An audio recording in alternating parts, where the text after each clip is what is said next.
Alloh subhanahu va taolo ba'zi bir odamlardan so'rar ekan qiyomat kunidagi, "Hoy bandam, meni biror marotaba erkalatganmisan? Ey Robbim, sen olamlarning Robbisi bo'lsin, mulukut dunyo va axiro, dunyo va oxiratning egasi bo'lsin.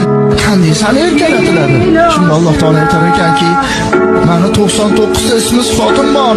Shu 99 ta ismi sifatimni hech bo'lmasa 10 tasini aytganingda edi, men erkalanardim." Ben erkalanardim.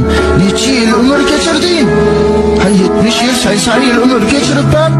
Shu 70 yil, 80 yil umrning ichida biror marotaba meni 99 ta ismimni aytganmisan? Hech bo'lmasa 10 tasini aytganmisan?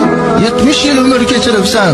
Agar sen menga hech bo'lmasa 99 ta ismi sifatimdan 10 tasini bo'lsa ham aytib, "Ey Robbim, ber" deganingda, men erkalanib farishtalarga aytardim, "O bandamni qaragin, bir maqsadi bor ekan, mendan bir so'rashligi bor ekanki, ismlarimni aytib turibdi, guvoh bo'linglar, nima so'rasa beraman" deb Alloh taolo turib olar.